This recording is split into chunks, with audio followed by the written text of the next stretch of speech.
warahmatullahi wabarakatuh. Alhamdulillahirabbil alamin wa bihi nasta'inu ala umuri dunya waddin. Wassalatu wassalamu ala asrofil anbiya'i wal mursalin wa ala alihi washabbihi ajma'in. Amma ba'd. Marilah yang pertama dan utama kita panjatkan puji syukur kehadirat Allah SWT yang telah berkenan melimpahkan rahmat, hidayah serta inayahnya kepada kita semua, sehingga pada hari ini kita senantiasa dalam keadaan sehat walafiat tanpa ada suatu kekurangan apapun.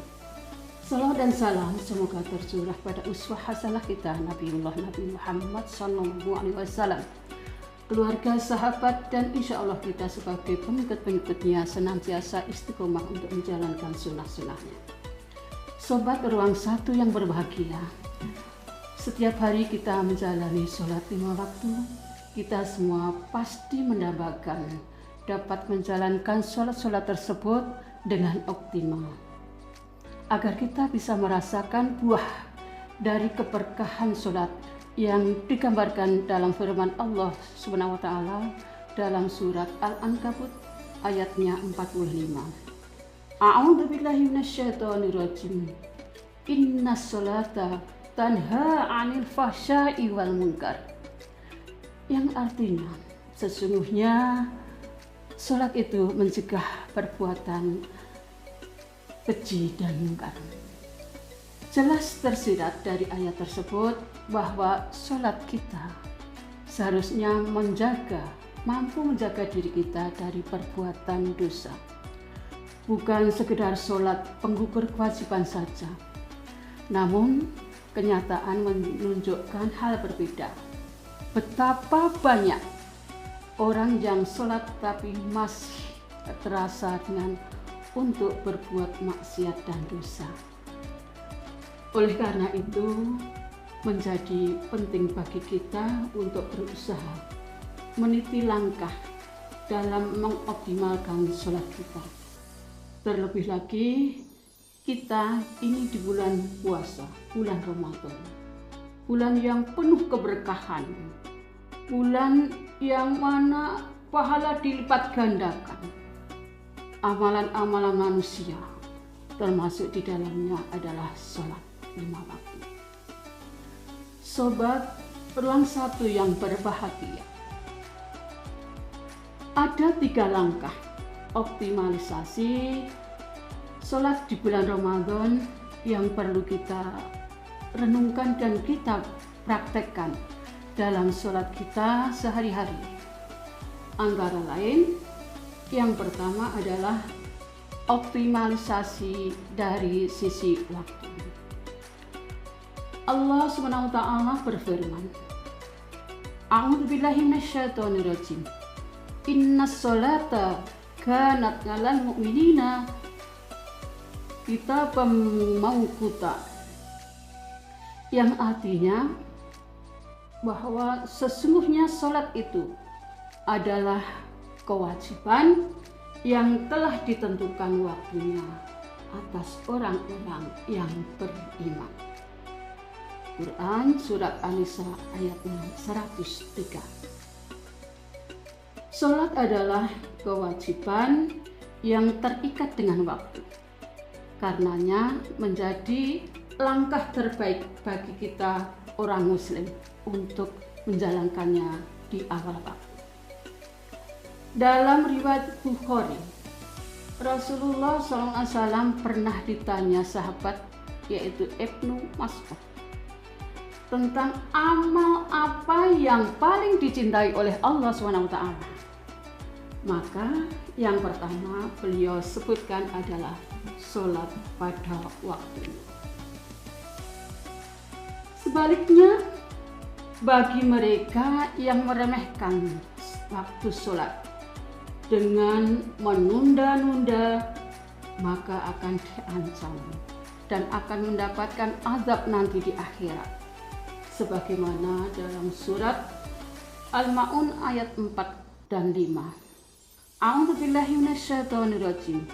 Wa wailul lil musallin alladzina hum an salatihim sahun. Yang artinya, maka celakalah bagi orang-orang yang sholat, yaitu yang lalai dari sholatnya.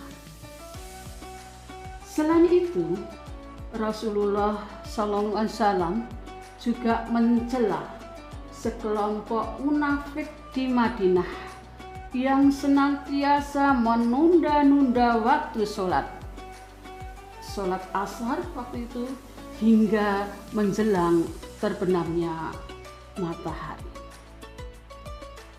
Sobat Ruang Satu yang berbahagia. Adapun yang kedua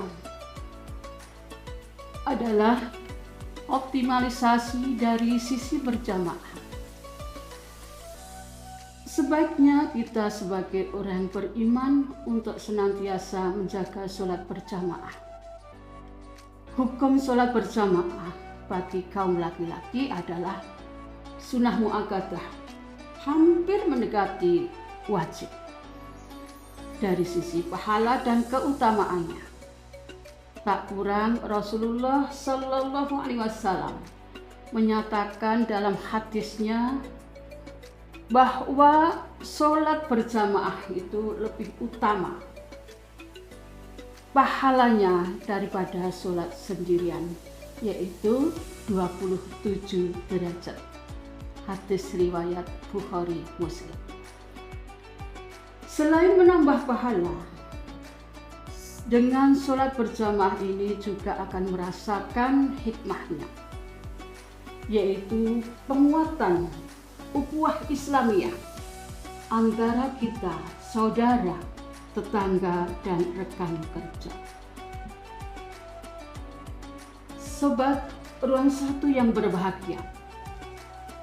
Adapun yang ketiga adalah optimalisasi dari sisi kekhusyukan. Langkah ini adalah menjaga kekhusyukan sholat kita.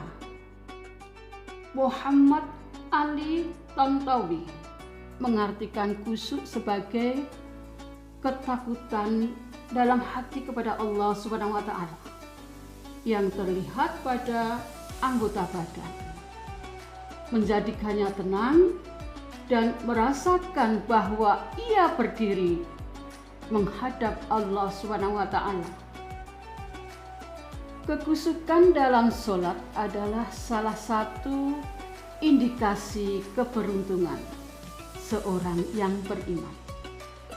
Sebagaimana firman Allah dalam surat Al-Mu'minun ayat 1 dan 2. A'udzu billahi minasyaitonir rajim. Qad aflahal mu'minuna hum fi sholatihim khashi'un. Yang artinya, sungguh telah beruntung orang-orang yang beriman, yaitu khusyuk dalam sholat mereka, yaitu surat tertera dalam surat Al-Mu'minun ayat 1-2 tadi. Jadi untuk mendapatkan kekhusyukan dalam sholat, banyak hal yang harus kita upayakan. Di antaranya seperti memahami fungsi dan hikmah sholat itu sendiri, kemudian mengenal keagungan Allah, dan tentu saja yang tidak kalah pentingnya adalah dengan memahami ucapan dan doa yang kita lantunkan dalam sholat tersebut. Akhirnya, semoga sholat yang kita jalani setiap saat, setiap hari tidak lagi menjadi hiasan dan pengukur kewajiban saja, tetapi menjadi momentum yang dinanti-nanti dengan optimal. Ya, kita jalani dengan optimal agar mendapatkan buah dan keberkahan di dunia maupun di akhirat. Saya kira cukup sekian. Kurang lebihnya mohon maaf. Nasrun minallah wa fathun qarib wa basyiril mu'minin. Assalamualaikum warahmatullahi wabarakatuh.